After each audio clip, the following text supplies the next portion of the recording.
Okey, bismillahirrahmanirrahim. Assalamualaikum warahmatullahi wabarakatuh. Selamat sejahtera dan selamat petang. Okey, kita sambung rasanya kita mulakan. Tidak mengapa yang kendian nanti saya akan proof untuk dia join Zoom ni. Jadi kita sambung untuk database yang 30. Jadi saya perlukan banyak soalan untuk sahabat-sahabat semua untuk tanya soalan. Mohon maklum balas ataupun sebarang pertanyaan maupun cadangan. Kerana petang ni kita tak lama sebenarnya, kan? Bukanlah tak lama tu saya tak boleh lama sampai jam 5 . Jadi kita tinggal berapa database je. Jadi kita dah laju sikit untuk sesi pagi tadi. Jadi kita tinggal lagi 5 database. Jika ada soalan boleh kemukakan soalan. Okey. Kita terus yang ke-30, kan? Macam tadi jugalah, kan, kalau nak tinggalkan soalan, terfikir soalan, kan? Pagi tadi nak tanya lupa, lepas tu sekarang boleh ingat balik, boleh tanya soalan di bahagian chat. Okay, kita masuk yang ke-30, Malaysia Thesis Online MAITO. Okay. Okay, ini dia punya link, maito.upm.edu.my. Okay, yang ini dia punya interface.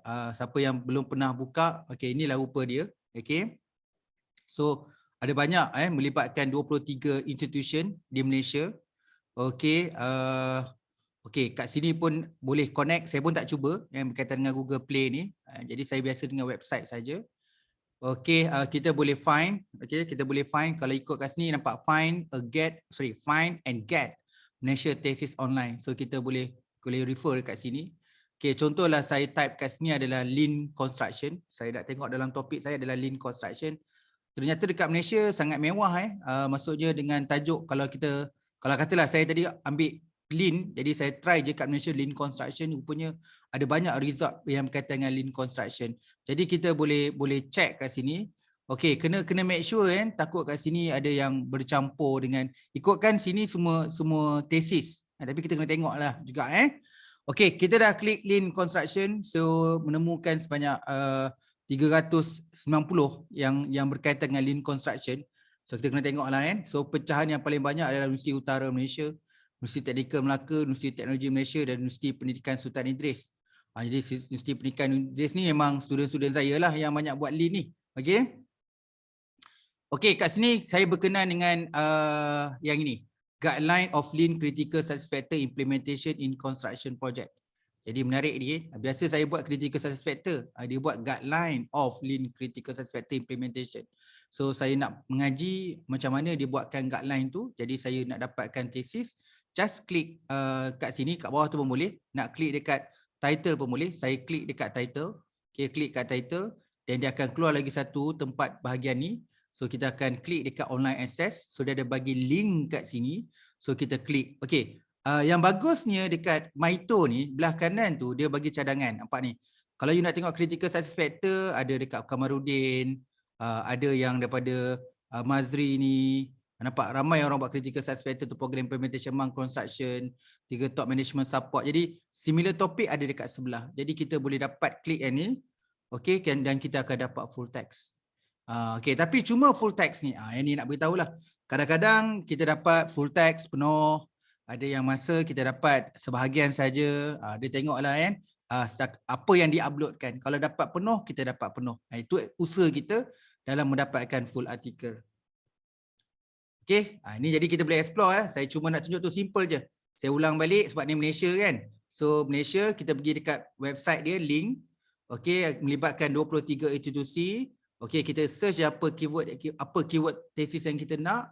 Lepas tu kita klik find. Dalam kes ni saya klik lean construction, klik find, so menemukan dalam 390. Okey, saya berkenan dengan nombor 13 ni, guideline of lean critical factor implementation construction project.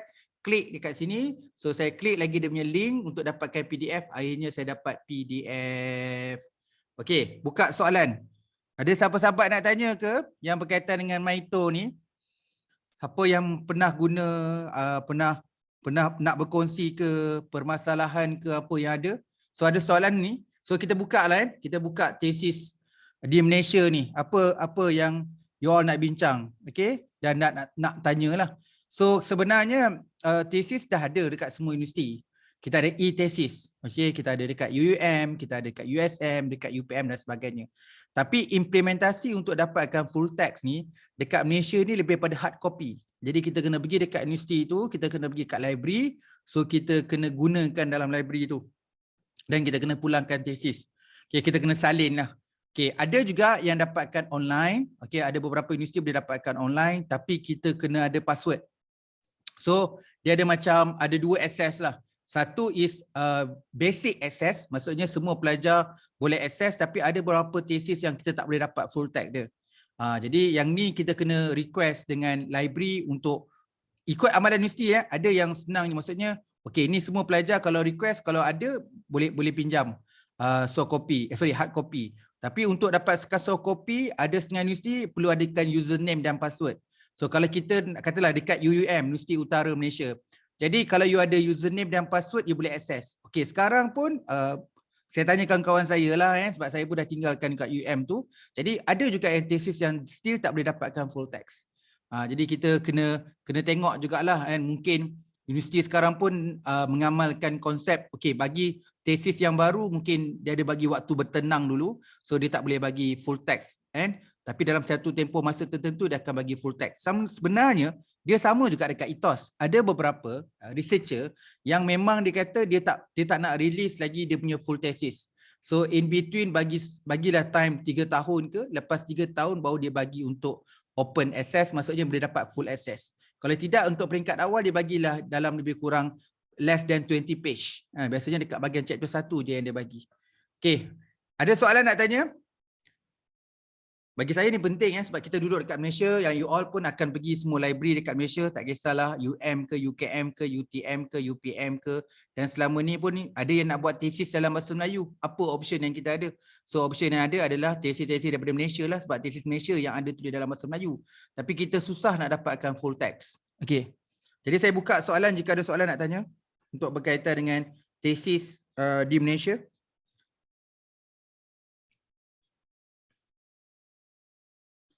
Dia mungkin kalau saya tak tanya, mungkin apa yang saya nak sampaikan tu ada yang tak keluar. Maksudnya saya sepatutnya kena cerita juga bahagian itu, tapi yalah, dalam penyampaian saya mungkin saya hanya sebut sebahagian lagi mungkin saya tak ingat ataupun yalah, tak dapat membayangkan apa poin yang saya kena sampaikan.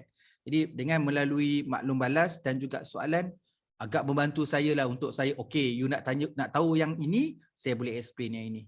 Okey, ada soalan?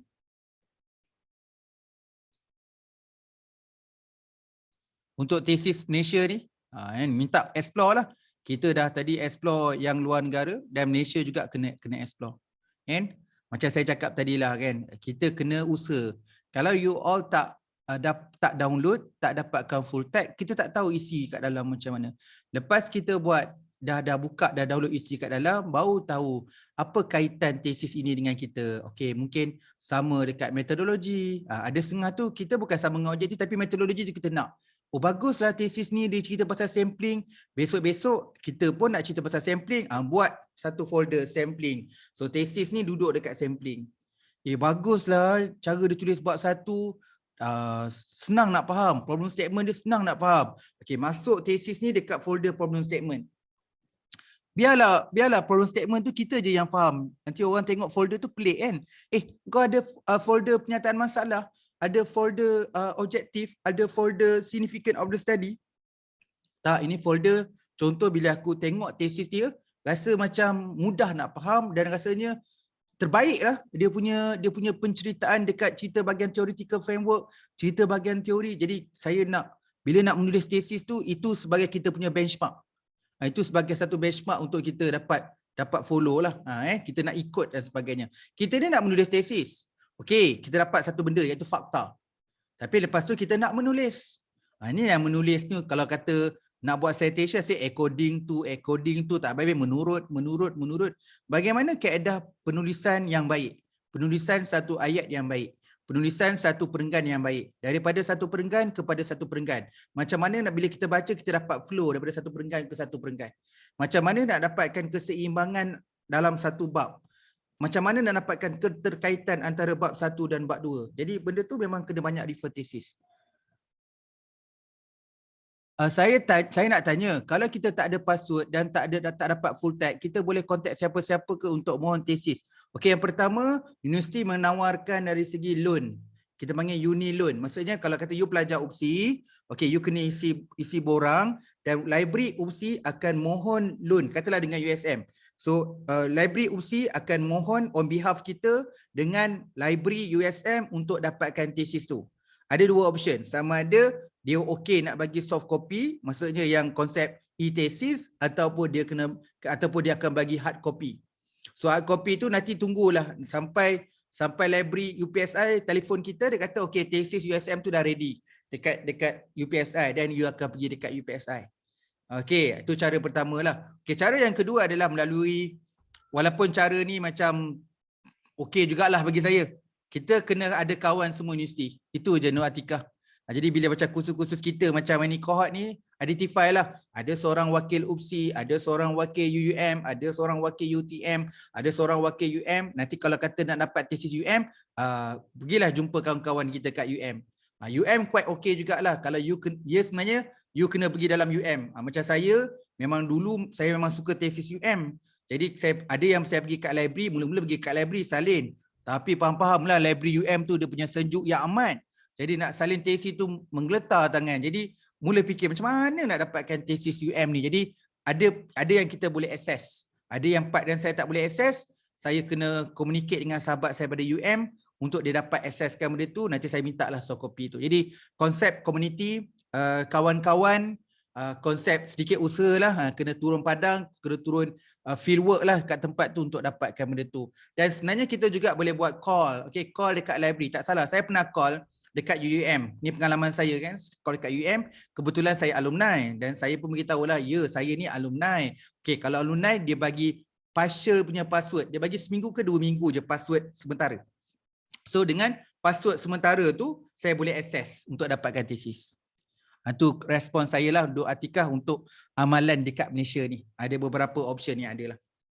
Jadi kalau tanya saya pun, siapa yang nak walk in tu, call dulu. Call dulu dekat library. Okey, tanya dia macam mana prosedur dan sebagainya. Okey, kalau dia kata, okey, you universiti mana? You IPT. Okey, kalau IPT kita boleh request ni. Okey, kalau kata saya nak direct boleh. Maksudnya saya datang ke USM ke macam mana ke, yang tu kena communication by library. So, saya tak ada jawapan sebab mungkin praktis berubah-ubah kan waktu pandemik dan sebagainya. So, zaman dulu memang saya dah bincang dengan family, saya memang suka berjalan. Jadi okey, bulan ni saya nak berjalan ke Penang. Salah satu destinasi saya adalah library Pulau Pinang. Jadi saya memang nak sangat-sangat masuk dalam library tu, nak dapatkan suasana positif, rasa semangat nak menulis. Saya kena dapatkan macam tu. Kalau kata macam saya tepu je, okey tak apalah, kena keluar rumah, kena pergi kat library, dan yang saya nak pergi adalah pergi library, dan saya akan pergi kat library tu dapat semangat baru. Jadi itu yang saya buatlah dulu. Of course, apa yang saya buat, saya call dulu. Saya kena call dulu kat library, bila buka orang luar nak masuk macam mana, boleh pinjam buku ke, tesis macam mana, so dapatkan clear picture. Of course, lepas tu contact kawan daripada USM yang mengaji postgrad kat sana. So, saya beritahu yang saya nak datang USM, nanti tolong guide dan sebagainya. Itu yang saya buat masa saya mengaji. Saya mengaji tu 2008, itu yang saya buat. Tapi memang saya antara orang library, dan saya sendiri nak cakap bahawa tak tahu kenapa sekarang ni, sebelum pandemik bukan waktu pandemik, sebelum pandemik lagi, saya nampak lately postgrad tak pergi library. Jadi library banyak kosong. Jadi itulah, mungkin kita dah ada banyak database dekat luar kan. Jadi kalau dekat Malaysia ni kena sikit rajin lah. Saya tak tahulah, mungkin different masing-masing lah kan, masing-masing ada kekangan. Tapi kalau saya, mostly semua library kat Malaysia saya dah masuk lah. Dah check in lah orang kata. Kan? Itulah tu, saya dengan kawan saya lecturer kan. Kalau lecturer you tak pernah masuk semua library kat Malaysia, something wrong lah.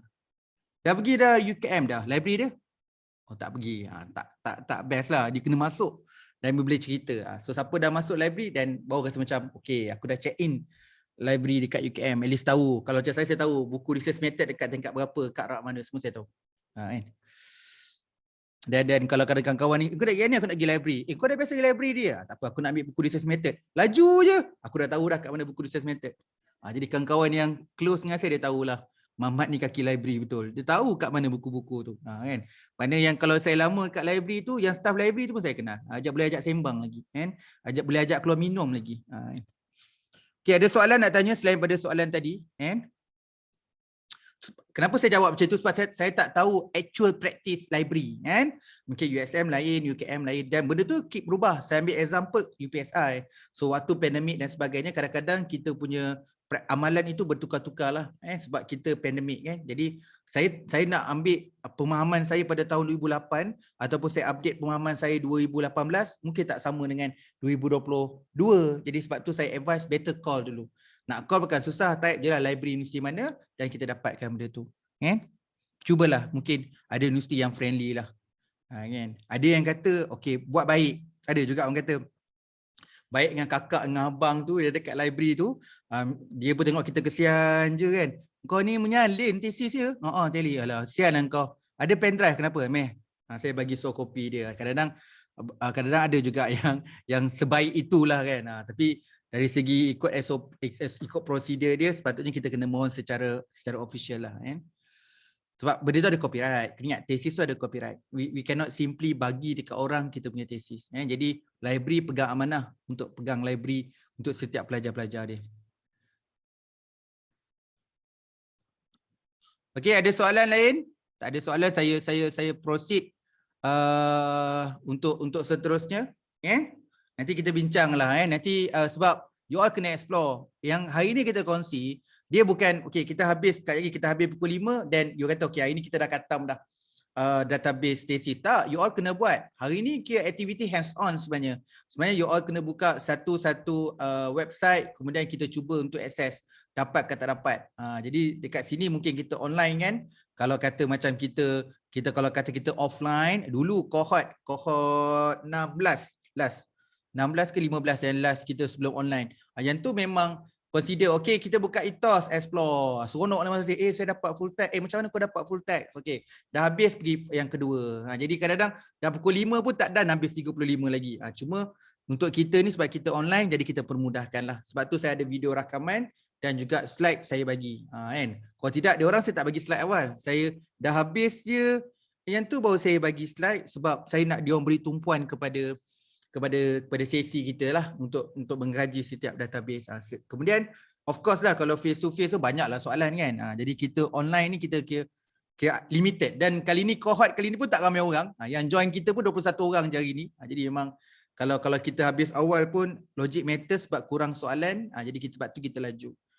Okey, kita sambung ke 31 di UM Library. Contohlah kita khusus kat satu. Okay, lepas kita pergi Maito untuk mewakili, berapa tadi Maito? Tak slide saya 23 institusi. Okay, melibatkan 23 institusi ni, kita juga boleh secara khusus pergi dekat UM. Contohlah kat sini saya buka UM UM Library Guide. Okay. So ni dia punya link, umlibraryguide.um.edu.my. Okay, kat sini dia ada punya link lebih kurang macam ni. Okay, katalah saya nak tengok dekat Islamic Studies. Saya pergi dekat Islamic Study, pengajian Islam. UM Thesis and Dissertation. Okay. Search more thesis related Islamic Study. Jadi saya pun klik lah dekat bahagian ni. Okay, saya ada keluar. Dalam bahagian Islamic Study ni, dia ada bidang filosofi, genre, psikologi, etik, religions. Dia ada Islam, ada Buddha, ada Kristian, Bible dan sebagainya kan. Jadi saya nak tengok religions. Ada 61 tesis kat sini. So saya klik. Saya klik dekat sini. So saya berminat dengan tesis Adibah Abdul Wahab ni. So dia ada buat faktor mempengaruhi pembayaran zakat di syarikat tersenarai awam di Malaysia. Saya klik. Okay, saya klik download ni. Yang tesis ni memang dapat full text. Memang dapat full text. Faktor mempengaruhi pembayaran zakat di syarikat tersenarai di awam di Malaysia. Kalau siapa yang tak belajar topik zakat pun, siapa yang buat PhD tak buat topik PhD zakat pun, kalau baca tesis dia dapat macam-macam pengetahuan. Baru kita faham kenapa zakat ni dan sebagainya. Jadi memanglah kalau kata siapa yang belajar dekat Akademi Pengajian Islam, antara bukan satu-satunya, antara universiti yang memang kalau kita bagi tesis tu dapat knowledge banyak lah. Dan saya faham sangatlah sebab supervisor saya pun mostly semua daripada Akademi Pengajian Islam. Dia selalu konsep, Fazli apa-apa tulis satu perenggan ni semua ilmu. Kita nak sampaikan ilmu. Jadi penting ilmu tu. Jangan main menulis banyak-banyak tapi ilmu tu tak sampai. Jadi faham sangat. Kalau siapa-siapa yang mengaji dekat Akademi Pengajian Islam ni memang konteks si ilmu lah. Okey, selesai ni contoh. Bukan apa, lepas ni you boleh cubalah selain daripada UM, you boleh cubalah buka satu universiti. Cuma slide ni tak tak dibuat dari satu universiti ke satu universiti. Cuma nak bagikan contoh, kita ada yang general, cover semua, iaitu mewakili semua IPT dengan gunakan Maito. Saya tunjukkan example tadi yang dengan UM. Okey, kita dah sampai kepada stage yang berikutnya. Ada orang tanya, saya nak gunakan Google. Boleh tak saya gunakan Google untuk cari tesis? Boleh. Untuk yang terakhir. Dah habis. Habis dah. Semua database, almost semua universiti yang berkaitan, kita dah pergi kat website dia, kita dah explore dah. Baru buka dekat Google. Baru buka dekat Google ni. Okey, nombor 1 kita nak buat ETD. Jelas ETD tak apa? Electronic Thesis Dissertation. Okey. Kalau kita faham, dalam bahan dia ada file nama dia. Kalau Microsoft Word, nama file tu adalah DOC. Kita dot, kalau nak cari bahan dalam Words, kita kena type, contoh je leadership.doc. So kita akan dapatlah dokumen Microsoft Word tu. Kalau kita nak dapatkan file PDF, dia leadership.pdf. Kita search kat Google tu, leadership.pdf, kita akan dapat file PDF. Faham ya? Kalau nak PowerPoint, kita .ppt. Okey, persoalan dia sekarang, macam mana nak dapatkan tesis? Nak dapatkan tesis, type je leadership.etd, Electronic Thesis Dissertation. Mungkin orang tak tahu, mungkin tahulah. Saya tahu benda ni cukup lama lah. Masa saya belajar degree lagi benda ni saya dah tahu dah. Saya ingat 2003 lagi. Memang kebetulan lecturer yang ajar saya research methodology, dia ajar dalam kelas tu, okey, macam mana nak cari tesis, dia ajar. Jadi ilmu 2003 tu sampai 2022 saya bawa. Jadi kalau kata you tak tahu tu, maksudnya ilmu ni kita kena tahulah. Maksudnya bukanlah kata saya tahu awal, tak. Maksudnya kalau kita tahu ini tak apalah, kita boleh bermanfaatkan. So kalau .etd maksudnya kita nak dapatkan tesis namanya. Electronic Thesis Dissertation. Okey. Kita nak mulakan Alright, ini Google biasa, betul tak? Ini kita punya Google biasa. Okey. Okey, kita nak type. Okey, kat sini Google punya konsep dia ada macam-macam, maksudnya lebih kurang lah. Ada yang buat satu-satu, ada. Saya ambil yang mudah lah. Okey. Kita kalau buka kata dan tutup kata ni lock. Saya advise macam ni, yang saya advise. Mula-mula jangan lock. Type je macam biasa, supply chain plus. Okey, plus menggantikan dengan N.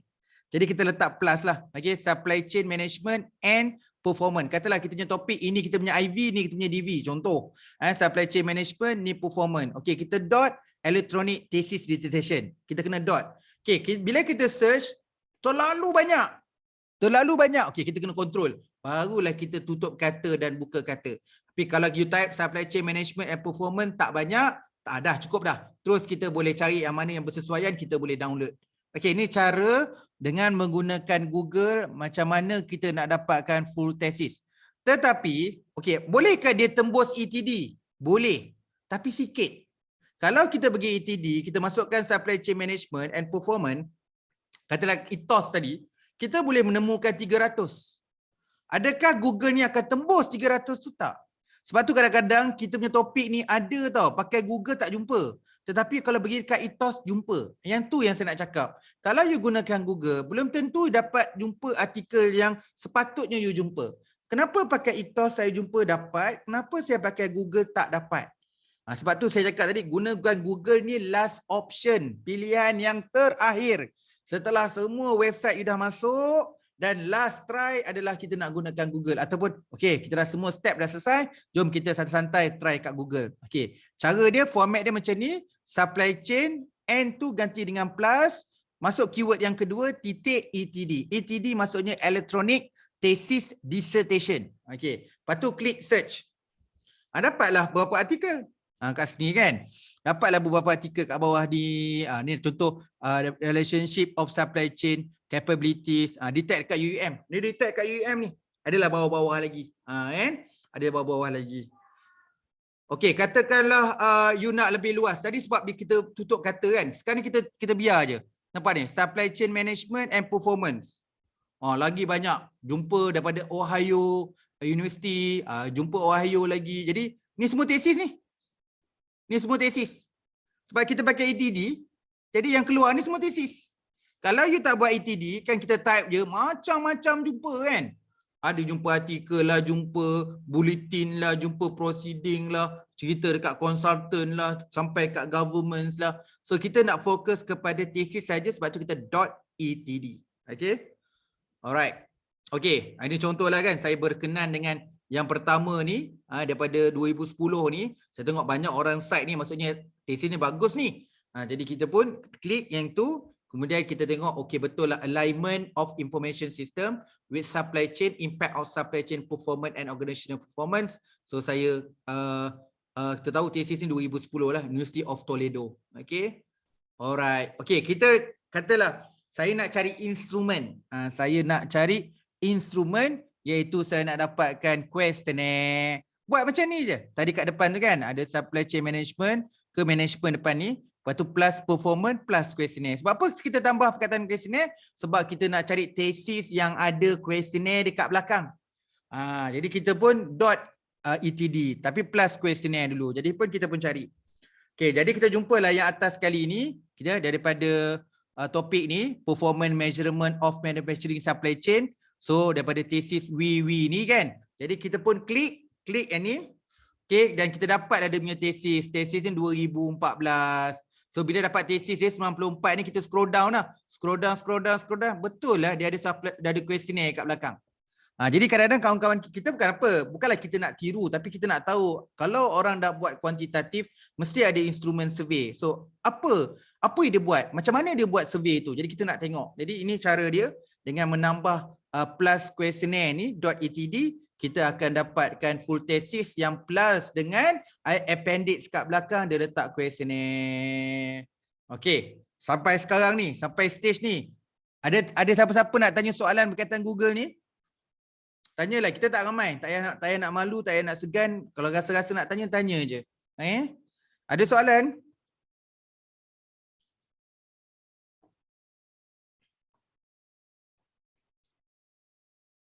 Okey semua tak ada soalan.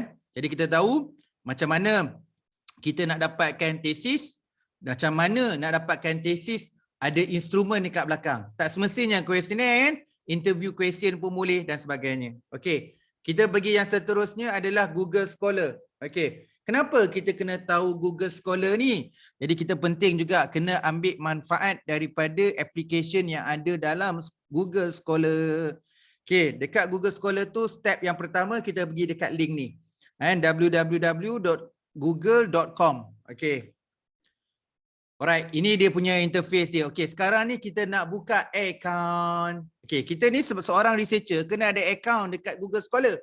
Macam mana nak pergi Google Scholar? Tadi pergi dekat link ni, scholar.google.com, akan keluar macam ni. Lepas tu klik dekat gambar apa nama? Gambar topi Convo ni. Topi tu kan. Klik je my profile. Kita nak create my profile tu, sebab tu kita kena klik my profile. Klik je. Okey, sekarang ni nak register. Okey, kalau saya nak register, saya advise untuk nak register mudah, tak payah isi banyak-banyak, isi 2 je. Isi nama, lepas tu letak universiti. Universiti ni type nama penuh. Okey, 2 cukup. Masukkan nama dengan nama universiti. Cukup. Nama sebagai affiliation. Kalau kita belajar dekat mana, kat situlah universiti tu. Okey, kalau kita baru plan nak sambung PhD, letak dulu affiliation time kita master itu. Okey, kemudian klik next. Yang bawah tu tak payah isi lagi. Dia kalau isi bawah ni kan, ada kompleks sikit. Better tak payah isi 2 saja. Nanti later on nanti baru kita update kita punya maklumat. Jadi masukkan nama dan affiliation je. Klik next. Bila klik next, dia akan temukan artikel-artikel yang dah terbit. Jadi you tick, katalah sebelum ni you ada thesis degree ke, ada artikel master ke, kemudian ada terbitkan kertas seminar ke, kalau jurnal ke, dia akan keluar lah semua sebab semua online dia akan keluar. So mana-mana yang artikel kita punya, tick lah, mengakulah ni kita punya. Jadi mana-mana yang kita punya, tu mengaku. Okay, katakanlah kita langsung tak pernah terbit apa-apa, so kita kena pinjam siapa-siapa dulu. Dia akan keluar ni, nama pelik-pelik semua kat sini kan. Carilah macam ni, 2 artikel je sikit. Cari yang artikel yang sikit ni, kita tick. Kenapa kita nak pinjam akaun dia sekejap? Pinjam je, jadi kita pulang balik. Jadi dalam kes ni, kalau artikel kita sendiri, kita tick lah. Okay, kalau bukan artikel kita cari nama orang lain, kita pinjam dulu untuk sebagai syarat sebagai syarat nak buka akaun. Katalah kat bawah ni ada 2 je kan. Pilih yang sikit. Pilih yang sikit sekali untuk sebagai syarat. Okey, tik Nurul Fazli ni, kemudian klik. Nampak yang arrow biru ni? Okey, klik kat situ. Bila dah klik, okey, kita dah almost done dah. Okey, jadi kalau kata nak make sure akaun kita profile, bila orang cari kita nanti jumpa, kalau terpulang. Nak make profile public pun boleh. Kalau yang tak nak public pun tak apa. Tik dengan tik. Kalau basically, saya advise semua tik lah. Kalau boleh, tik. Kalau tik, klik done. Lepas klik done, kita dah siap dah akaun kita. Okey, baru pergi ke gambar pensel ni. Dah siap ni. Baru pergi gambar pensel ni, update lah. Nak masukkan email ke, nak masukkan alamat ke, nak masukkan gambar ke, lepas tu. Bagi buka akaun dulu. Lepas tu pergi gambar pensel tu, update. So kita dah ada akaun. Kita ada akaun. Katakanlah tadi kita pinjam akaun orang kan. Kata yang bawah ni bukan artikel kita. Pergi dekat tik yang bukan artikel kita ni. Lepas tu klik kat sini ada gambar macam gambar delete tu. Klik. Jadi kita nak buang artikel tu. Sebab tu bukan artikel kita. Ini profil kita. Takkan profil kita ada kita terbitkan artikel orang lain, tak boleh lah. Ni kat bawah ni cuma artikel kita ataupun artikel bersama. Tak kisahlah kita first author atau second author atau sebaliknya, yang penting nama kita. Yang bukan artikel kita, tolong tik dan tolong delete. Sebab tadi kenapa kita masukkan artikel orang lain sebab sebagai syarat. Kalau tak masukkan, tak boleh ada akaun. Cara syarat Google Scholar ni, syarat kena ada artikel baru boleh register. Tapi kalau kita tak ada artikel, nak register boleh pinjam dulu artikel orang. Dah masuk dalam nanti, delete lah. Tu saya punya advice lah. Okey. Sekarang bila kita dah ada account, kita nak buat Google Expert Search. Macam mana nak buat Google Expert Search? Okey, ni kita punya bahagian depan. Ini kita dah siap tadi. Ni kita punya Google Scholar account tadi. Pergi dekat kantar, bucu kanan atas sekali. So yang ni, nampak gambar kantar tu. Klik gambar kantar. Klik gambar kantar. Bila klik je gambar kantar tu, dia akan turun ke bawah, dia akan keluar satu interface, dia kata ni search profile. Search profile. Jadi search profile ni apa maksud dia? Kita boleh search profile lah. Tapi saya nak tunjukkan satu perkara, satu ilmu yang mungkin ilmu baru bagi kita. Saya nak tunjukkan macam mana kita nak cari expert. So macam mana nak cari expert? Macam ni. Okey, ini format. Ini format. You type label, ini label ni semua kena ikut sebab ini command dia. So type je L-A-B-E-L, label. Okey, titik 2 bertindih. Kat sini tak boleh jarak. Dalam search kategori ni tidak boleh ada space. Sebab tu titik 2 bertindih ni semua dekat je. Okey, topik yang saya nak cari expert Lin Healthcare. Jadi saya type Lin, lepas tu underscore. Kenapa saya buat underscore? Sebab tak boleh space. Jadi Lin underscore healthcare. So kalau saya klik, saya dapatlah jumpa siapakah expert dekat dunia ni berkaitan dengan Lin Healthcare. Saya ulang balik cara dia, type L-A-B-L, label, titik 2 bertindik, ni semua rapat, topik. Kalau topik you leadership lah, leadership dah. Tak payahlah underscore. Underscore ni kalau you ada 2. Kalau you nak buat 3, Lin Healthcare Management, Lin underscore healthcare underscore management. Lepas tu baru klik search. Dalam kes ni Lin Healthcare. Jadi saya kliklah, saya tekanlah enter untuk Lin Healthcare. Jadi menemukan expert dalam Lin Healthcare. Okey, expert ni nama dia adalah pakar rujuk. Ini pakar rujuk. Jadi pakar rujuk tengok jumlah citation lah. Semakin tinggi jumlah citation, maksudnya semakin ramai orang rujuk. Ni orang rujuk sebanyak 1,421. Sebab tu duduk atas sekali. Okey, ini 1,300. Mungkin kat sini si pakcik ni dia 1,171, dia duduk kat nombor 3 kat sini. Jadi orang-orang yang buat tajuk Lin Healthcare, kalau macam saya buat allocate ni akan sahkan kuesioner saya. Si Selvian Landry ni akan sahkan soalan interview saya sebab dia pakar dalam bidang Lin Healthcare. Sebab nanti dalam Viva panel tanya macam mana you identify expert? Macam mana you kenal pasti bahawa dia expert? Macam mana? So kita boleh jawab, kita menggunakan Google Scholar. Kalau jawab guna Google Scholar, dia akan tanya how you practice in Google Scholar. Kita gunakan searching label. Label expert label, maksudnya field label. Maksudnya kita keyword kat sini yang pakar. Jadi tak ada masalah. Saya pernah jumpa tesis, dia screenshot benda ni. Tapi dia tutuplah nama dan sebagainya. Cuma nak tunjukkan bahawa how you identify expert. I'm using the Google Scholar expert search dengan guna Google Scholar ni lah. Jadi ini contoh dia. Kalau you all nak cari expert, ni lah orang dia. So kalau macam saya buat tesis, katalah tajuk Lin Healthcare ni, inilah orang-orang yang saya selalu cite. Inilah orang-orang yang, oh memang saya pernah cite dia, saya pernah cite dia sebab memang kita dalam bidang yang hampir sama. Okay, you all boleh try kat sini. Okay, boleh try kat sini. Okay, type. Ramai orang buat mistake kat sini, kadang-kadang you letak spesifik sangat. Jangan letak bidang spesifik sangat. Umum sikit. Kalau letak spesifik sangat, mana ada orang letak kat sini contohnya, contohlah kan, TVET Innovation. Mana ada orang letak bidang TVET Innovation? Ni bidang, bukan tajuk, bidang. Jadi kena letak bidang kat sini. Okay, katakanlah, saya banyak tahu artikel jurnal. Banyak lagi artikel jurnal yang saya terbit. Tapi tak adalah dekat sini. You boleh add. Tekan gambar plus ni. You nak masukkan lagi artikel jurnal, publication, apa-apa sajalah. You tulis kat surat khabar. So banyak lagi list kat sini tapi you tak masukkan. Klik dekat plus. Klik dekat plus tu. Dan kemudian you boleh add artikel manually. Klik plus. Lepas tu klik add article manually. So kita boleh masukkan kita punya journal, conference, chapter, book, thesis, pattern, court case, ada. Semua boleh masuk. Semua boleh masukkan. Jadi kita masukkan semua ni supaya kita nak update. Okey, kita boleh masukkan semua ni. Okey, faham kat sini? Ada nak tanya soalan setakat ni? Dekat Google, kita dah ajar Google macam mana nak buat ATD, Google macam mana nak buka account, Google macam mana nak cari expert. So saya nak tunjuk pasal Google Scholar Search pula. Yang ke-34 adalah Google Scholar Search. Okay, Google Scholar Search ni dia macam ni. Dia macam ni. Kita tak payahlah klik my profile dah sebab ni jadi yang account. Kita pergi kat sini, Google Scholar Search yang kotak search macam biasa ni. Kita jangan tick case law ni, kita artikel lah, kita nak cari artikel. So kita klik kat sini. Katakanlah saya nak cari artikel berkaitan lean healthcare. Lean healthcare. Jadi saya klik lah search. Klik search tu dekat Google Scholar. Jadi kita jumpalah artikel. Okey, kat sini yang saya nak tunjuk. Okey, memang saya dah biasa dah pakai Google Scholar. Yelah, betul. Saya tahu you all semua dah biasa. Ini nak tunjuk ni. Okey, kalau kat sini boleh kita tengok. Oh, okey, kita boleh sort sebelah tu.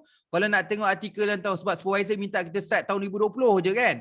Okey, kita boleh since 2020, boleh sort since 2019, since 2016. Okey. Kalau tengok apa yang saya nak kongsikan di sini, paper yang atas ni, Trends and Approach in Lean Healthcare tu dia dapat citation 700. Maksudnya 700 orang rujuk dia. Banyak tu orang rujuk. Yang bawah tu 400, yang ni 300, yang ni 100. Maksudnya ini antara artikel-artikel yang dapat banyak pakar rujuk lah. Okey, jadi second step adalah kita dapat tahu, kita klik jurnal ni, Trend and Approach in Lean Healthcare ni, kita tahulah dia dekat publisher, dekat Emerald. Tengok color pun tahu, hijau putih ni Emerald lah. Okey. Apa yang saya nak kongsi dia, you tahu tak maksud dia apa ni? Apa maksud star, apa maksud buka kata, apa maksud citation. Kita kena belajar ni. Okey, yang pertama star. Star tu maksud dia apa? Kalau star tu maksudnya save. Kita sebenarnya boleh save artikel kita. Dalam kita punya Google account tu kita boleh macam save. Dia masuk dalam library lah. Save. Jadi star ni maksud dia nak save. Besok-besok nak mencari artikel dia, kita tekan save. Kan? Sama juga dengan WhatsApp, kita star kan kat WhatsApp tu kan. Jadi sama kat sini, kita star kan juga, maksudnya nak save. Okey, kemudian apa maksud buka kata ni? Apa maksud buka kata ni? Okay, nampak dia saya dah tekan star kat sini kan. Okey. Okey, apa maksud buka kata ni? Buka kata tu masuk citation, nak cite. Contohlah kita pernah baca paper daripada LB de Souza ni, kemudian kita pun cite LB de Souza tu tapi dekat rujukan tak ada. Bila you klik gambar buka kata ni, dapatlah yang ni. Oh, dia ada APA reference. Bestnya. Jadi kita boleh copy ni, masuk kat reference. Lagi-lagi buat mereka yang memang tak gunakan Mendeley ataupun EndNote. Kalau gunakan Mendeley dan EndNote tu, once you download, bila kita cite je di Souza ni, dia akan keluar dekat bahagian reference automatic. Tapi yang gunakan manual ni, boleh copy yang ni di Souza LB ni, copy, masukkan kita kat reference. Itu yang bagusnya Google Scholar ni, boleh bantu kita nak buat citation dengan cepat. Okay. Alright, jadi apa maksud citation ni? Bermaksud artikel ni dah dirujuk ataupun dah di-cite sebanyak 700 kali. Contoh, saya tulis artikel, kemudian saya tulis artikel, saya cite dia dan artikel tu telah terbit. Kalau saya cite tapi tak terbit, tak kira. Dia kena saya cite dia, lepas tu artikel saya dah terbit online dan dia dapat satu citation daripada saya, dapatlah 701. Okay, orang lain pun ambil artikel dia, lepas tu masukkan jadi rujukan, kemudian terbit, dia dapat 702 pula. Jadi citation ni merujuk pada pakar rujuk lah. Jadi semakin tinggi dia dapat citation, maksudnya artikel ini menjadi rujukan. Automatically kalau artikel jadi rujukan, scholar dia jadi rujukan lah. Maksudnya penyelidik tu jadi pakar rujuk. Okey. Okey, ini contoh lain lah. Ini trend ni kat sini kita tengok siapa yang cite dia. Ni orang-orang yang cite dia lah. So bila kita klik tadi cite dia ni akan keluar lah. Okey. So yang ni citation akan keluar ni. Okey, kita pergi next, related articles. So related article beza. Ni cite, maksudnya tajuk kita ni sama dengan tajuk-tajuk lain, lebih kurang. So kalau kita dah download, kita buat tajuk pasal Lean Healthcare ni, kita dah dapat dah artikel trend and approach. Ada tak artikel-artikel seakan-akan dengan tajuk ni? Klik dekat related article. Kita ni kena pandai. Sebab tu nama dia macam snowball. Kita buat sekarang macam snowball lah. Dapat satu artikel, kita nak cari artikel lain yang similar. Okay, klik dekat related article. Ni dah tajuk-tajuk yang sama. Oh, atas sama tadilah. Bawah ni, Lean Thinking. Sama lah. Yang ini you download nanti. Yang ni you akan download. Yang ni akan download. Sebab 3 artikel bawah ni merupakan agak-agak hampir similar daripada atas. Oh, kat sini kita nampak banyak lagi paper kan. Lepas tu boleh snowball lagi. Dalam Lean Thinking Healthcare Release Review of Literature pun ada related article. So kita klik. Macam kita Friendster lah kan. Kita kawan dengan dia. Kawan atas kawan, kawan dengan dia. Kawan atas kawan, atas kawan, atas kawan. Macam tu lah. Jadi sebenarnya gunakan Google Scholar ni pun kita boleh susun jalur kan. Kita nak temukan artikel yang bersesuaian dalam penulisan tesis kita. Okay. Okay, last kali all version. Maksudnya kan, apa maksud all version ni? Artikel yang sama duduk kat 3 tempat. Maksudnya duduk dekat 3 website. Okay, artikel ni duduk dekat 3 website. Dia dekat website ni, dekat website ni, dekat website ni. Maksudnya kita nak dapatkan artikel ada 3 tempat. Sebab tu dia tulis kat sini all 3 version. Maksudnya kita boleh download artikel ni dekat 3 platform. Itu maksud dia. Okay, ada soalan nak tanya? Okey, kita boleh cari banyak. Kita boleh bincang besok. Zainab soalan tanya, adakah expert kita cuma dapat kat Google Scholar saja? Kita boleh dapat kat Scopus juga. Dan kita boleh dapat kat Scopus, kita boleh dapat kat Web of Science. Kalau Web of Science, website Pablon. Kalau untuk dapatkan yang Scopus, kat website Scopus. Kita cover besok. Untuk expert account tempat lain selain daripada Google Scholar, saya akan tunjuk dekat Pablon dan juga dekat Scopus besok. Besok kan database artikel. Nanti soalan Zainab ni, jawapan dia, ya, kita boleh dapat juga expert di platform lain selain Google Scholar. Guna Google Scholar pun boleh. Gunakan dekat Pablon mewakili Web of Science pun boleh. Dengan gunakan Scopus untuk rujukan expert yang banyak publish di Scopus pun boleh. Jadi jawapan dia boleh. Okay, alright. Ada soalan nak tanya? Ada soalan nak tanya? Okay. Kalau tak ada soalan nak tanya, saya proceed. Okey, yang last kali adalah Google Trend. Okey, Google Trend. Okey, Google Trend ni salah satu saya mula explore, saya jujur first thesis bila kita banyak download thesis pada tahun 2009. Saya ingat 2009 ataupun awal 2010. Okey, saya duduk dekat tempat saya masih tengah buat doctorate tu. Jadi saya jumpa tesis yang buat tajuk quality management, tak silap saya. Tesis dia tajuk quality management di Thailand. Di Thailand tu lama tu. 2009 tesis tak tahu tahun bila tapi saya baca tu 2009 tesis pasal quality management ditulis oleh orang Thailand. Saya lupa dia belajar kat mana tapi nama dia saya ingat. Bukan nama ingat, saya tahu nama dia orang Thailand. Okey, jadi saya start belajar Google Trend tu 2009. Okey, apa yang saya nak sampaikan kat sini? Okey, Google Trend ni boleh kita masukkan dalam research background kita nanti.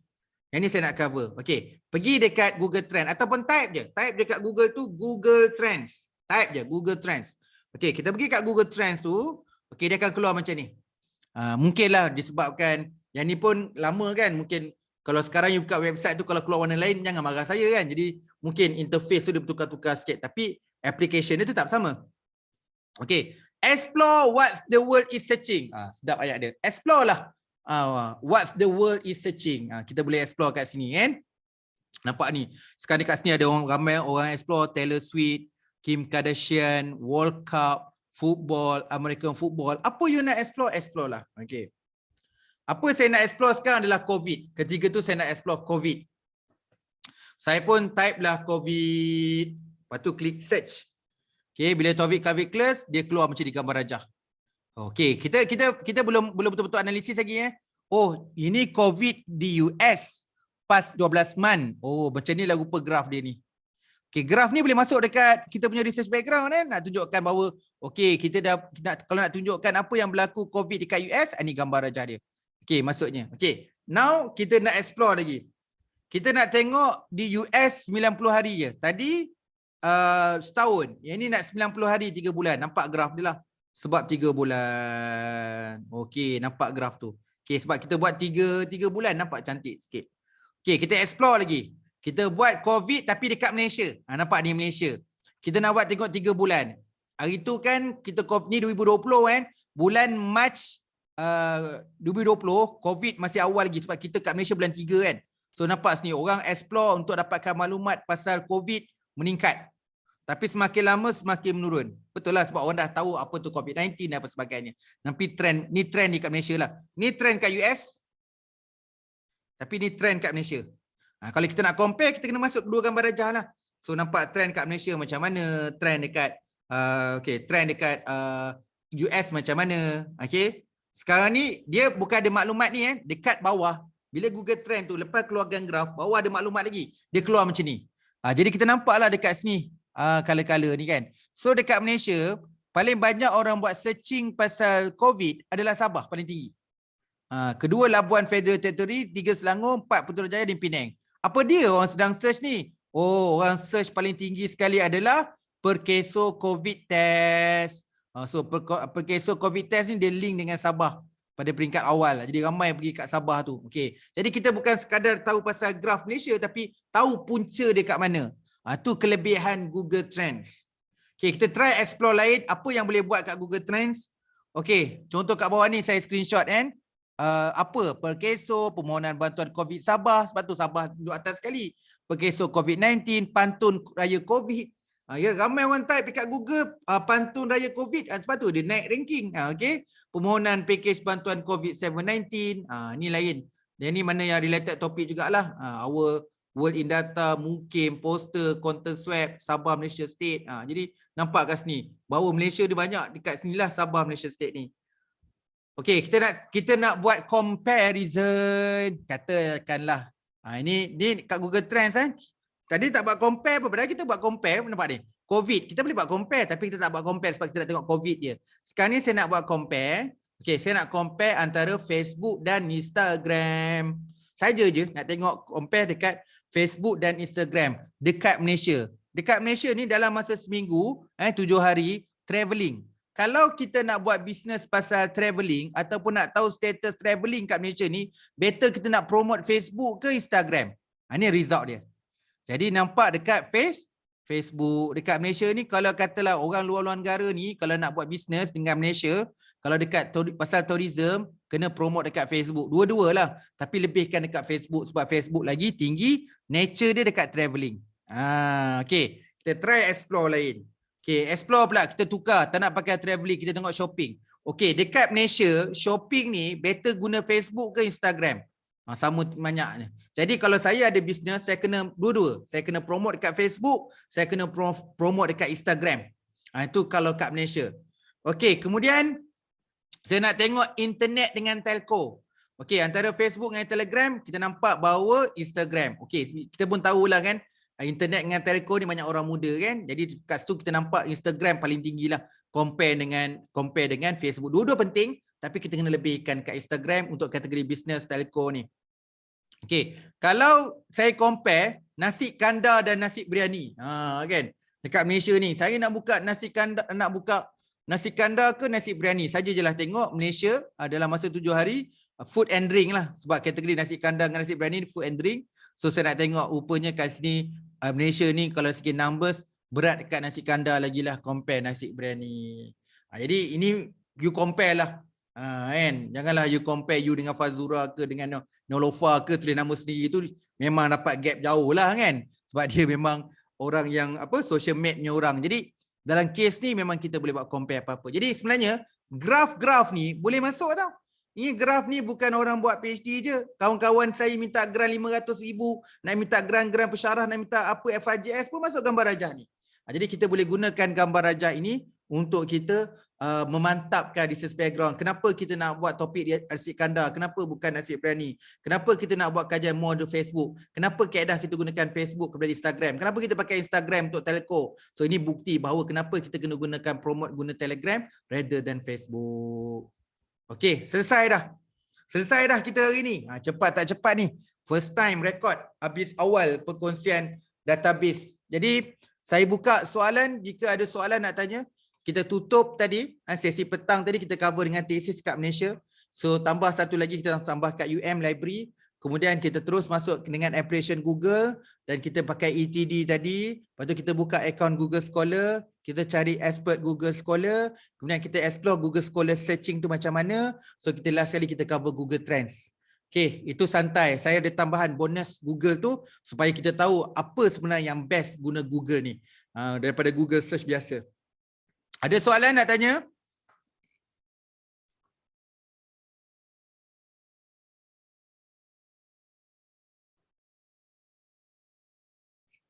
Ada soalan nak tanya?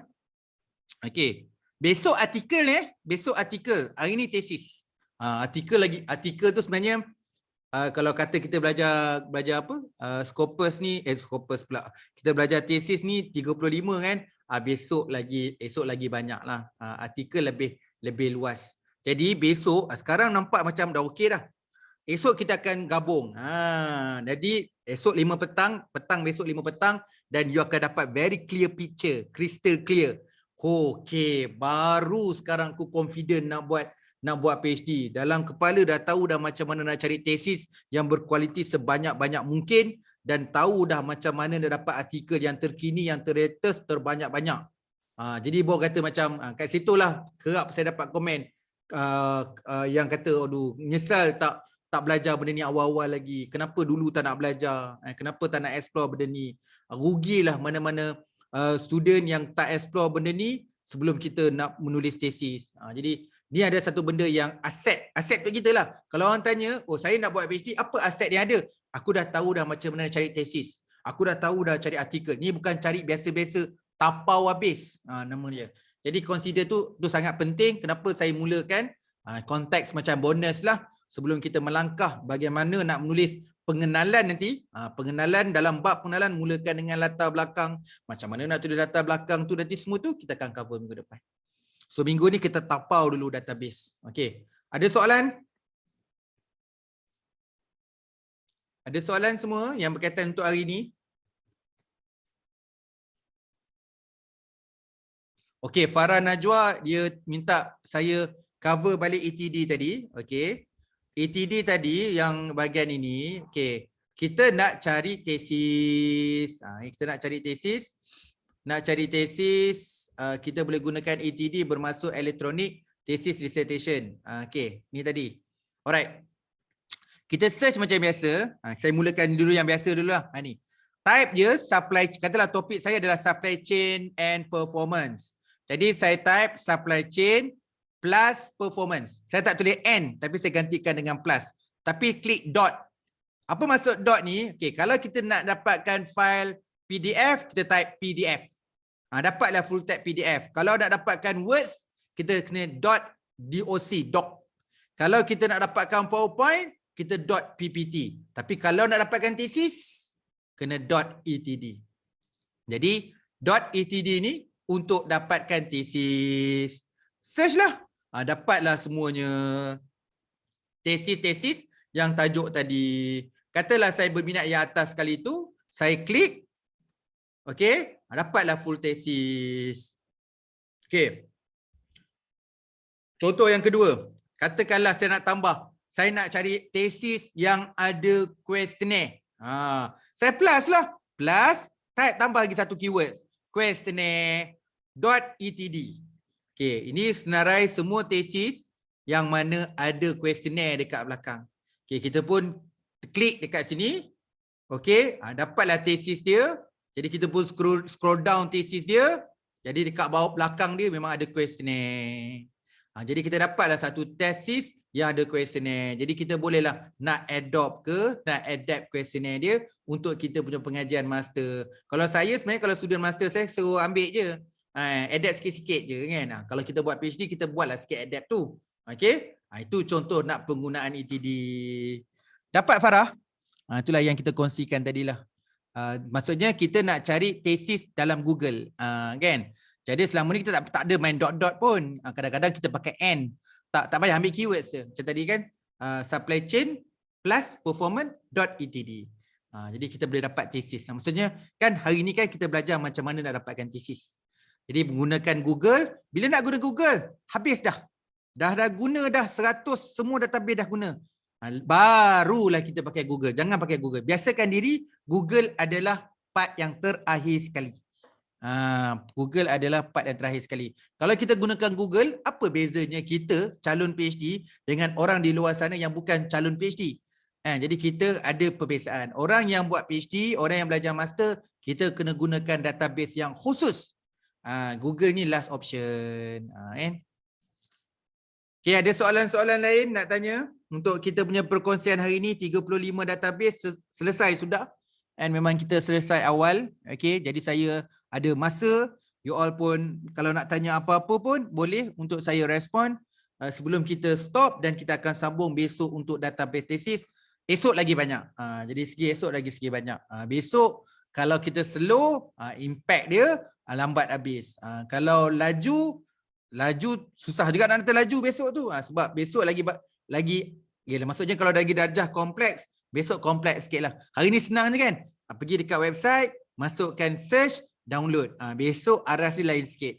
Nak publish, nak dapatkan full text artikel, ada usaha-usaha sikit. Ada banyak perkara-perkara yang kita kena belajar. Itu jadikan knowledge. Lepas ni kalau orang tanya pasal tesis, orang cerita pasal artikel jurnal, kita boleh cerita A sampai Z lah. So, tahu apa tu tesis, macam mana dapatkan tesis. Apa gunanya tesis ni dalam penulisan tesis. Kan? Macam mana kita nak ambil manfaat daripada satu tesis kepada tesis kita. Kan? Benda tu kita tak akan dapat lagi sebenarnya. Lepas besok kita dah start bagaimana nak menulis bab 1. Baru kita akan dapat sikit. Oh, sebab tu hari tu kita dapatkan tesis. Jadi kita akan dapat sikit-sikit nanti. Sampai 12 minggu nanti akan dapat semuanya. Ada soalan? Saya akan kerap tanya lah. Ada soalan sebab yelah you all nak belajar kan, dari segi duit you dah bayar yuran dan saya rasa itu memang hak you all. Kalau nak tanya, tanyalah. Dan saya pun rasa selesa. Kalau you all faham, saya pun lega. You all dah faham apa yang patutnya saya kongsi, saya dah kongsikan. Cuma apa yang saya rasa you all faham, saya harap you all semua faham. Jadi kalau mana-mana yang rasa kurang faham tu nak tanya. And tak payah gap. Sebab tu orang panggil saya Pak Cik. Sebab saya bukan you punya supervisor. And saya bukanlah, memanglah saya pensyarah, tapi saya dekat sini saya tak letak saya sebagai salah seorang watak dalam universiti dan sebagainya. Saya cuma nak letakkan diri saya sebagai orang yang nak mengongsikan ilmu saja. Tak ada gap. Tak perlu ada gap. Nak rasa nak tanya. Ada orang tanya, minta maaf nak tanya, bunyi macam soalan bodoh. Tak ada siapa yang kata soalan tu bodoh, dan kita bukanlah bodoh. Tindakan untuk membuat ataupun menyambung pengajian PhD itu bukan satu perkara yang bodoh. Kita cuba untuk mengisi kekurangan kebodohan kita tu. Kan? Mana ada bodoh kan? Ada soalan-soalan kanak-kanak ke, soalan kanak-kanak Ribina ke, tak ada. Dalam pengajian ni better kita clear, dan bila kita clear kita tahu. Kan? Kita ada satu kelebihan, ramai orang tak tahu. Bila kita mengaji PhD ni, kita sebenarnya ada satu kelebihan yang mana supervisor pun tak ada. Kita update. Supervisor tak update dah. Supervisor dah habis mengaji, dia tak update sangat. Kita je menguasai. Tetapi supervisor ada pengalaman. So dia tahu macam mana kita akan tergolek, macam mana kita akan terjatuh, macam mana kita buat silap. Sebab dia sendiri dah tergolek dulu. Dia pun dulu dah buat silap. Jadi sebenarnya dia orang yang berpengalaman. Jadi bila nak tulis tesis ni, apa-apa yang kita buat tu sebenarnya ni salah sebab kita dah buat salah dulu. Kita silap sebab kenapa kita tegur pelajar kita silap? Sebab kita dah buat silap dulu. Dia macam itulah. Okey, ada soalan? Kalau tak ada soalan, dah banyak kali dah saya tanya ni soalan-soalan. Kalau tak ada soalan kita rehatlah. Kalau tak ada soalan kita rehat. Tak apalah hari ni kita habis awal untuk perkongsian pelan-pelan lah. Lama tu kalau tanya saya ni, kalau nak cuba nak buka komputer, why not? Kalau kata you dah plan hari ni dah lock sampai pukul 5 ni memang nak spend masa untuk ni, why not try? Buka je notebook, try satu-satu, ethos satu-satu, try satu-satu nanti. Just in case siapa yang tak dapat nanti respon dekat WhatsApp. Saya dah cuba kat sini, macam mana tadi tak dapat lah. Nanti you respon dekat WhatsApp, petang ni ke, malam sekarang ke. Jadi grup WhatsApp official kita tak ramai grup official tu. Kita tak ramai kat situ saja supaya kita boleh tanya dan saya boleh respon. Kalau boleh, jangan tanya personal. Melainkan ada soalan personal, boleh tanya personal. Kalau soalan mengaibkan, jangan tanya kat situ, tanya saya personally. Tapi kalau soalan ilmu, contohnya nak tahu tentang basic, better tanya dalam grup. Malah bukan soalan itu saya dapat jawab, soalan yang you tanya tadi pun dapat manfaat pada orang lain, jariah kita juga. Maksudnya tanya soalan pun dapat pahala. Sebab orang lain pun dapat manfaat. Jadi kalau tanya saya, gunakan platform grup official tu untuk sebarang discussion lah. Okey, grup yang asal tu, yang grup cohort 18 tu you nak left tak ada masalah. Itu grup marketing. Maksudnya apa-apa orang nak tahu pasal information cohort 18 kat situ. Tapi bila you dah join official cohort 18 tu, ini yang grup official. Grup yang sebelah tu kalau nak remove pun boleh lah. Kalau you nak left pun tak ada masalah. Jadi fokus pada jangan left group official. Sebab kita dah memang go through pada group official sahaja. Okey, saya pernah copy paste saja citation APA kat Google Scholars. SP kata suruh ambil balik sebab bukan APA. Betul, sebab macam ni. Ziraiza kadang-kadang kita kena tahu. Kita kena tahu apa itu APA. Kalau you nak nanti, saya akan kongsikan dalam grup WhatsApp buku APA version 7. Siapa-siapa yang nak belajar apa tu APA.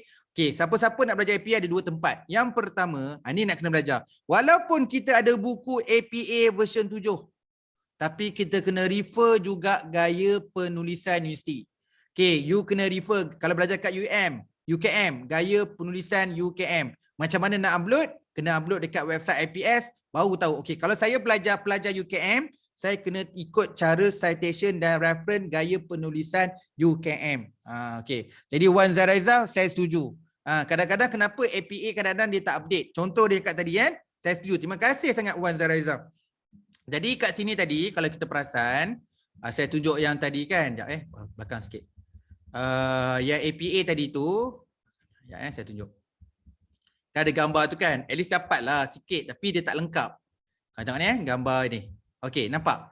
Dia tak lengkap. Dia tak ada page number. Ini dia kata Wan Zaraizah tadi. Contoh 2009 dia bagi trend approach in lean healthcare leadership in healthcare. So, APA kena ada page number. Kalau ada journal, volume number, kan? Kena ada issues, volume number, page number. Jadi tak lengkap. Jadi saya setuju soalan Wan Zaraizah. So, saya nak tunjukkan tadi yang buka kata tu adalah APA. Dia betul, saya setuju APA dia tidak lengkap. Dan kita kena update sendirilah, kita kena tambah lagi. Tu. Terima kasih Wan Zaraizah. Itu yang dia nak kongsikan dan saya approvekan apa Wan Zaraizah cakap. Saya setuju bahawa kadang-kadang kita kena update sebab dia tertinggal issues kan, journal kan ada volume, ada issue, ada page number. Okey, ada soalan? Ada soalan lain sebelum kita tutup?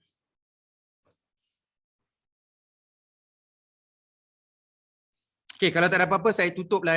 Saya rasa semua dah habis. Saya rasa you all pun tak tahu soalan nak tanya apa dah. Tapi kalau teringat apa-apa soalan boleh tinggal dekat WhatsApp. Explore lah 35 database ni. Lagi-lagi yang data sampai ke 30 tu. Okey, yang 31 tu lebih pada Google application. So anything kalau ada masalah kita akan share dekat WhatsApp untuk saya respon dan feedkan diri. Make sure esok kena ada. Besok untuk kita cover untuk database artikel jurnal pula. Tu simpanlah. Simpan bekalan tu. Kalau tanya saya lah kan, bila contohlah minta maaf saya nak cerita sikit lah sambil-sambil petang-petang ni. Saya pun ada cerita-cerita, you all pun ada cerita-cerita. Okey, macam saya dulu pun nak jadi pesyarah. Manusia tak pernah puas kan. Jadi dan bila jadi pesyarah, dia ada satu stage lah. Saya dah baca buku, dia kata bukanlah salah saya. Memang itu keinginan manusia. Jadi kalau macam saya susah nak dengar kata. Maksudnya kerja makan gaji ni susah. Kalau bos suruh buat A, bos suruh buat B, bos buat C, bukan kita tak nak ikut. Kita dah mula ada rasa, ada cara yang lebih smart, ada cara yang lebih mudah, ada cara yang lebih sistematik. Lama-lama kita rasa macam, alamak, aku susah lah nak kerja dengan orang. Itu maksudnya, itu yang Fraser kerja dengan kerajaan ni. Kalau top management suruh buat, kita kena buat. Okey, dengan ada ilmu research ni, tahu cari tesis, tahu cari artikel jurnal, tahu manfaatkan semua ni, you all boleh jadi researcher, freelance researcher. Of course lah, kalau nak dapat pekerjaan nak jadi freelance ni, kena adalah company. Tak payahlah company besar-besar, diri sendiri boleh set up company, enterprise dan sebagainya. Saya nak cakap dengan you all ni, banyak job pasal researcher. Tapi kenalah usaha sikit, buat sikit proposal, hantar dekat kementerian A, hantar dekat kementerian B, hantar dekat industri dan sebagainya. Kalau macam saya sendiri pun sebenarnya tak menang tangan juga, tak menang tangan. Macam semalam, contohlah ada 2 projek, 2 kementerian bagi tahu, okey, satu kena buat projek untuk plan strategik. Buat research untuk plan strategik, satu lagi untuk buat blueprint. Okay, satu lagi kena, ini lain sikit, untuk pembangunan artikel jurnal. Maksudnya saya kena set up satu jurnal untuk kementerian.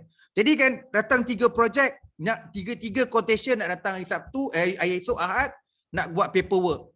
Saya tak mampu buat benda tu semua. Okay, bagi kat kawan-kawan semualah yang dalam bidang researcher ni kan. Banyakkan lecturer universiti lah, semua tak nak lah.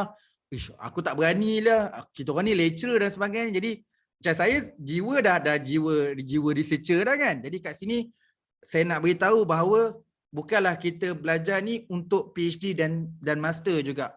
Mana tahu rezeki ni untuk bekalan kita untuk jadi seorang researcher, sama ada nak jadi buka company atau freelance.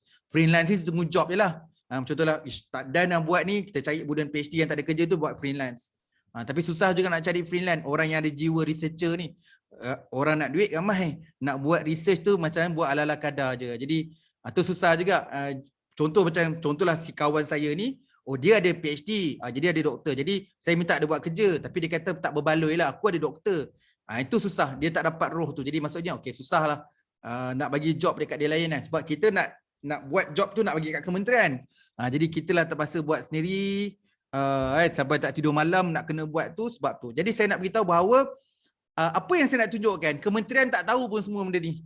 Nak cari tesis pun dia orang tak tahu, apa pun tak tahu, nak buat literature, nak buat report pun tak tahu, nak buat plan strategik pun kadang dapat kritik, plan strategik cuma localize, tak tengok apa kat luar negara, tak tengok report sana, tak tengok report sini. So kita sebagai researcher ni kita explore semua benda supaya kita dapat keluarkan. Dan saya baru sedar, kalau kita selalu kritik kerajaan tak betul, kritik kerajaan ni, kita boleh kritik diri sendiri. Researcher tak tolong kerajaan. Itu yang saya nak cakap, researcher tak tolong kerajaan. Jadi kalau kerajaan sana, kementerian sana lemas ni, itu adalah researcher. And kalau kata salah PTD dah banyak kerja dia nak buat dah. Dia tak mampu nak buat researcher. Jadi kita ni yang memang ada ilmu PhD dan master, so kita banyak benda researcher nak buat. Dengan adanya asas cari tesis, asas cari artikel, kita sebenarnya pembekal sebenarnya. Kita membawa sesuatu ilmu yang kita boleh salur dan kongsi pada orang. Ya, of course lah, lepas cari kena baca lah kan. Baca dan kena interpret. Contohlah. And bukan saya nak tunjukkan saya ni tak. Saya nak bagi tunjuk, contohlah kalau kawan-kawan saya, kalau dia lepas PhD tak ada kerja, kalau dia betul-betul memang jiwa researcher, dia boleh hidup. Tapi kalau consider aku habis PhD, aku nak kerja gaji 10,000, belum tentu dia boleh survive. Tapi kalau kata aku betul-betul nak jadi researcher, dia tahu, okay bro, kalau kau nak buat researcher, jom. Aku dapat job dengan kementerian ni, tapi kena baca akta. Aku bagi kau buku 5 akta ni, lepas tu kau tolong buat report, besok hantar kat aku. Weh, aku tak pernah belajar report lah. Aku tak pernah baca buku akta. Weh, kalau kau tak baca buku akta, macam mana nak jadi researcher? Weh, mana buat PhD, mana buku akta? Itu yang masalah saya hadapi lah. Kau nak jadi researcher part time, okay, jom kerja dengan aku. Okay, alright, aku ada job dapat benda ni.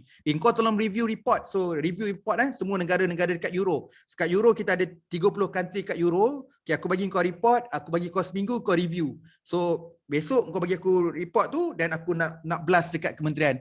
Tengok dia punya report, alah, weh, takkan kau review macam ni je? Aku tak tahulah review report, ada country report ni. Okay, alright. Jadi kau kena belajar. Ni nak jadi researcher kena belajar. Okay, baru tunjuk dia. Ni tengok tesis ni. Ni cara nak review country report. Okay. Ni cara nak belajar buat SLR. Okay. Ni cara nak buat soalan interview, ni cara nak buat soal sidik. Jadi sebenarnya PhD ni starting point je. Starting point je. Nak jadi researcher, dia kena sambung ilmu dia jauh lagi. Jauh lagi kalau tanya saya. Itulah sekadar nak beritahu bahawa jangan rasa puas dengan ilmu walaupun kita dapat kuasai apa yang kita nak buat. Sebenarnya ilmu tu sebagai satu permulaan je. Jadi permulaan. Tapi sebenarnya permulaan tu sangat penting. Kalau permulaan ini yang kita tak buat sebaik-baik mungkin, macam mana kita nak teruskan sebagai journey dan proses. Terpulanglah ada setengah kawan saya jadi pensyarah, oh nak buat PhD ni first and last. Sebab lepas ni kau main jadi pensyarah, jadi kau tak payah fikir. Macam mana sahabat kita yang betul-betul jual lembu, jual kereta, spend semata-mata nak buat PhD, lepas habis PhD nak cari pekerjaan. Jadi ambillah ruang masa mengaji PhD dan master ni, tapau semaksimum mungkin. Kan? Zaman saya tak dapat. Saya kena congkil sendiri. 2008 saya mengaji sendiri. Mana ada kelas research method ni, tak ada. Semua belajar sendiri, hadam sendiri, interpretation sendiri. Tiba-tiba salah, buat balik. Kan? Tapi kalau macam zaman sekarang ni, tak tahu nak cakap lah. Kita sebenarnya bersyukurlah dengan zaman sekarang ni. So kelas kiri kanan depan belakang, universiti pun dah muntah bagi kursus sana sini, tinggal kita je nak buat adaptation. Jadi manfaatkanlah semua ilmu ni. Sekarang ni memang ilmu memang banyak sangat. Cuma bila dah banyak, dia jadi macam kita nak pilih terbaik daripada yang terbaik. Kita tak salah. Kita buat semua betul. Macam tadilah kawan kita kata APA betul, tapi APA itu tidak lengkap. Jadi semua orang dah tahu. Tapi consider benda tu kita nak dapat yang paling terbaik. Itu je lah pesanan saya untuk first class ni. So sebenarnya kita baru je nak mula. Saya membayangkanlah, ibaratkan kita baru first class, kita banyak benda yang kita kena faham lagi dan jangan tinggal. So apa ilmu yang kita dapat hari pertama ni jangan tinggal sampai hari last. Dan saya akan berkaitkan ilmu tu sampailah minggu ke-12. Berkait. Sampai kadang-kadang orang yang join kelas kita ni, you tak ingat ke? Contohlah kita tengah cover metodologi. Tak ingat ke saya cakap ada hari pertama, kita kena cari tesis yang sama dengan objektif. Kenapa? Bila sama dengan objektif, kita tahu apa research design dia guna. Macam mana aktiviti penyelidikan nak buat. Jadi baru kita tahu kita dah ada tesis untuk menyelesaikan objektif nombor 1. Jadi contoh, ada orang yang join kursus kita, tak pernah pun dengar database tesis. Mau tak terpinga-pinga dia. Ini yang mana ni? Dia pun tanya. Ini yang mana dapat tesis? Oh, rupanya dia peserta yang join hari ni je. Yang orang peserta kohort tahulah. Jadi apa yang saya cakap tu sebenarnya dah cakap dah pada hari pertama dalam yang tu. So dia akan konsisten, dia akan align daripada hari mula sampai hari habis. Jadi dia bukan hanya habis database, ikat tepi, simpan dalam kotak. Bukan, dia akan carry on sampai habis. Okay, harap-harap itulah doa saya. Semoga ilmu yang ada ni kita dapat manfaatkan. Saya pun bersyukur dengan saya dapat sampaikan ilmu ni. Semoga ilmu tu pun dapat ditambahkan lagi. So, dapat dimanfaatkan. Kalau you all dapatlah faham apa itu tesis, dapat tulis tesis dengan baik selepas ini. Dan terusnya untuk kehadapan lah, menjadi seorang researcher, menjadi seorang pensyarah. Dan apa saja kejaya yang kita boleh apply untuk kejaya, kehidupan dan seterusnya. Okay, lagi sekali saya mohon maaf atas kekurangan dan kesilapan hari ini. So kita teruskan perbincangan kat grup WhatsApp. Explore lah 35 database ni. Pelan-pelan, tak payah laju-laju, pelan-pelan. So besok kita akan sambung database artikel ni. Jadi sebenarnya hari ini cuma pelan-pelan 2 hari ini. Nanti dalam masa seminggu kita explore. Hinggalah pada minggu depan kita akan masuk penulisan 1.1, 1.2, 1.3. Cara cohort ni akan cover ikut outline. So kalau tesis kita akan habis 5.4, maksudnya hari kita yang minggu ke-11 tu akan 5.4. Lebih kurang macam itulah. Jadi kita akan go through dari semasa ke semasa. Okey, terima kasih semua. Kita tak ramai. Tak ramai tak apa. Mungkin soalan tak banyak tak apa. Tapi mungkin tak ramai ni, mungkin orang lagi berani nak tanya soalan lah selepas ini insyaAllah. Okey, terima kasih semua. Assalamualaikum, selamat sejahtera dan selamat petang semua. Nanti video saya bagi, ada 2 video hari ni. Sesi pagi dan sesi petang. InsyaAllah. Okey, terima kasih semua. Terima kasih, Doktor.